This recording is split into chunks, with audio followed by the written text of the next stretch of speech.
Diet atau mengurangi konsumsi kalori bukan berarti makannya harus sedikit, tapi komposisinya yang harus kalian gantikan. Yang tadinya nasinya yang banyak, lauknya sedikit, sekarang lauknya yang dibanyakin. Hai semuanya, balik lagi di YouTube channel aku, dan di video kali ini aku bakalan share ke kalian tentang diet. Masih di seputar diet, karena memang dalam waktu 90 hari ke depan kita melakukan diet. Jadi aku mau kasih tips atau informasi diet yang bisa kalian ikutin dan bisa sama-sama kita pelajarin, kita mengedukasi diri kita. Jadi kita nggak melakukan diet yang salah atau diet yang ekstrim atau diet yang tidak baik buat tubuh kita. So di video kali ini aku mau bahas tentang bisa nggak sih kita diet tetap makan nasi. Nah, kalau kalian sudah ikutin beberapa postingan aku di grup atau beberapa video yang udah aku share di channel ini juga, kalian pasti tahu kalau aku tetap makan nasi. Dan di diet yang aku sarankan juga kalian boleh makan apa aja menyesuaikan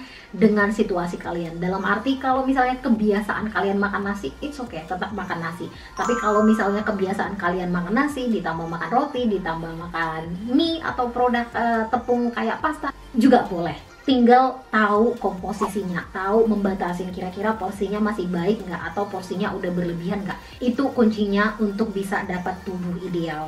Nah, kira-kira bisa nggak sih kita diet tapi tetap makan nasi? Terlalu banyak orang menyalahkan nasi, katanya nasi yang tinggi kalori, nasi yang buat kita gemuk. Jadi ada diet yang menyarankan nggak makan nasi atau no karbo, nggak ada nasi sama sekali. Nah, jangan heran ada banyak orang yang melakukan diet ini dan memang mereka berhasil gitu. Ya wajar, karena mereka tidak mengkonsumsi kalori, karena di nasi ini tinggi dengan kalori dan tinggi dengan karbo. Nah, kalau misalnya kita nggak makan nasi dan kita berhasil melakukan diet ini, yang jadi pertanyaannya, kira-kira berapa lama kita nggak makan nasi? Kira-kira berapa lama kalian mempertahankan diet yang seperti ini? Nggak makan nasi, nggak makan A, B, C, D atau apalah di luar sana, diet yang menyarankan kita kalau mau turun BB nggak boleh makan A, B, C, D. Nah, kira-kira berapa lama kalian bisa stick atau berapa lama kalian bisa mempertahankan kebiasaan ini? Dan jujur aku pribadi benar-benar menyukai nasi, walaupun aku makan nasinya tuh nggak setiap hari seperti kita umumnya di Indonesia,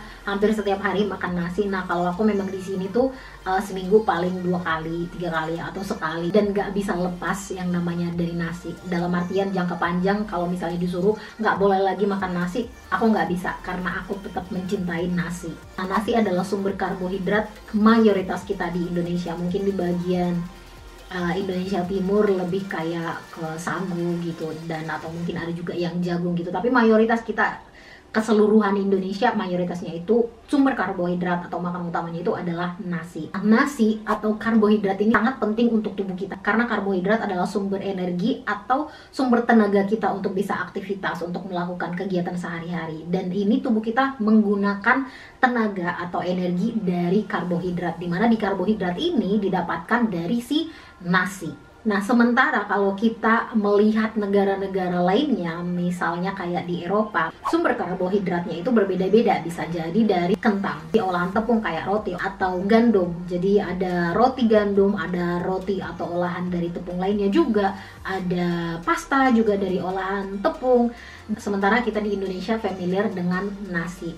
Berdasarkan pengalaman aku, yang aku perhatikan pola makannya kita itu, menu makannya kita itu, satu porsi itu didominasi dengan karbohidrat atau didominasi dengan si nasi. Jadi lauknya itu atau sayurannya itu cuma sedikit. Anggaplah satu porsinya itu satu piring besar, itu nasinya itu sekitar 1 mangkok.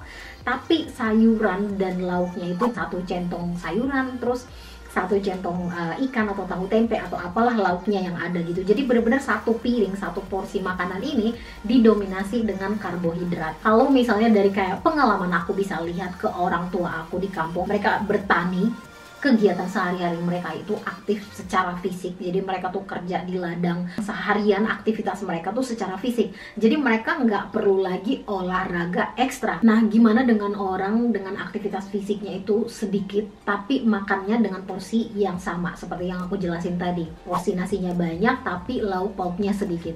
Nah, tentu kita akan menimbun kalori lebih cepat kalau aktivitas kita sedikit, aktivitas fisiknya sedikit, tapi makanan kita itu didominasi dengan karbohidrat atau tinggi kalori. Dan itulah yang akan menyebabkan kita gemuk, karena tubuh kita akan menyimpan makanan atau kalori yang berlebihan ini. Nah, itu yang menyebabkan kita gemuk. Jadi pertanyaannya, gimana caranya kita bisa tetap diet tapi tetap makan nasi? Ini yang harus kita rubah komposisi menu makan kita. Kalau misalnya yang tadinya satu porsi itu didominasi dengan nasi, lauknya sedikit, sekarang coba diganti jadi nasinya yang sedikit dan didominasi dengan lauk. Jadi nggak perlu harus makan sedikit atau dikurangin makannya, tapi komposisinya yang harus diganti. Kalau misalnya satu piring nasi atau satu porsi nasi kalian itu cuma satu mangkok, terus sayurnya yang tadinya cuma satu sendok jadi satu mangkok besar sama dengan lauknya yang lainnya, misalnya kayak telur atau tahu tempe atau daging, itu juga porsinya lebih digedein atau lebih banyak dari satu piring yang tadi itu. Walaupun porsinya masih tetap besar, itu kalian kalorinya itu udah lebih rendah gitu, karena kalau sayuran kalorinya jauh lebih rendah dibanding dengan nasi atau karbohidrat. Menu makanan yang baik untuk dikonsumsi saat kalian diet, kalian boleh cek di video yang terpisah, aku bakalan buat linknya di bawah, atau kalian boleh cek di sini. Diet atau mengurangi konsumsi kalori bukan berarti makannya harus sedikit, tapi komposisinya yang harus kalian gantikan. Yang tadinya nasinya yang banyak, lauknya sedikit, sekarang lauknya yang dibanyakin, sayurnya yang dibanyakin, konsumsi buah atau konsumsi makanan yang lainnya yang lebih rendah kalori itu yang dibanyakin. Dan makanan-makanan yang tinggi kalori, misalnya kayak nasi, goreng-gorengan, produk yang dari tepung, olahan tepung, tinggi gula, nah itu yang harus kalian kurangi. Bukan berarti nggak makan nasi sama sekali. Jadi kalian boleh tetap mengkonsumsi nasi sekalipun kalian lagi diet. Terus kalau misalnya kalian bilang, aku pengen diet tapi pengen tetap bisa makan nasi dan porsinya banyak. Oke, kalau misalnya kalian tetap ngotot pengen porsi makan nasinya banyak, ya udah banyakin kalori yang dikeluarkan. Artinya kalian harus lebih aktif melakukan aktivitas fisik, bisa olahraga, bisa sehari-hari kalian mungkin lebih aktif bekerja atau apapun pekerjaan kalian yang melibatkan fisik kalian. Nah, tentu boleh kalian konsumsi nasi dan porsinya itu juga masih yang banyak gitu. Sumber karbohidrat nggak cuma nasi aja, kalian juga bisa kombinasi sumber karbohidrat kalian dari makanan lainnya, misalnya kayak kentang, ubi manis, singkong. Ada banyak sumber karbohidrat lainnya yang bisa kalian kombinasikan ke menu diet atau menu makan kalian. Kalau kalian mengkonsumsi kalori yang wajar, kalian tidak akan gemuk. Walaupun kalian mengkonsumsi atau makan nasi 3 kali sehari, kalian nggak akan gemuk kalau kalian tahu kalian juga mengeluarkan kalori atau membakar kalori yang seimbang dengan kalori yang kalian masukkan. Nah, untuk informasi ini aku udah pernah share sebelumnya juga, kalian boleh cek di link di bawah. Salah banget kalau ada yang menyalahkan nasi yang buat kita gemuk. Bukan si nasinya yang buat kita gemuk, tapi kebiasaan kita yang berlebihan. Kalau kita makan nasi 3 kali sehari, anggaplah setiap satu porsinya itu kita makan satu mangkok. Jadi sehari itu ada 3 mangkok, ditambah lauknya, mungkin ada sayuran, tambah buah, tambah ikan atau daging. Nah, itu porsinya masih wajar-wajar aja gitu. Yang salah itu justru kita udah punya makan seperti itu, kita tambah lagi makanan yang lainnya,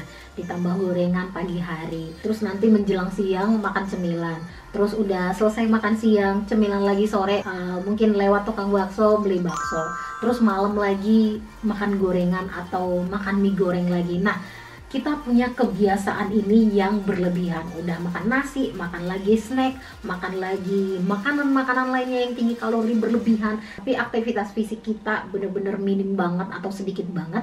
Tentu kalori atau makanan yang kita makan tadi itu yang akan menumpuk di tubuh kita dan menjadi lemak. Jadi bukan salah si nasinya, tapi salahnya kita yang mengkonsumsi kalori atau makan yang berlebihan. Jadi sekarang kalian boleh jujur sama diri kalian sendiri, kira-kira yang salah si nasinya atau salah diri sendiri yang punya kebiasaan konsumsi makan berlebihan. Jadi kesimpulannya adalah bukan salah si nasinya, tapi kebiasaan kita yang mengkonsumsi kalori berlebihan dari waktu ke waktu. So itu dia informasinya kali ini. Kalau misalnya kalian ingin gabung atau ikut diet yang aku jalankan saat ini, kalian boleh cek link di playlist di bawah, atau kalian boleh gabung di grup Facebook juga. Aku sharing program diet yang kita lakukan dalam waktu 90 hari.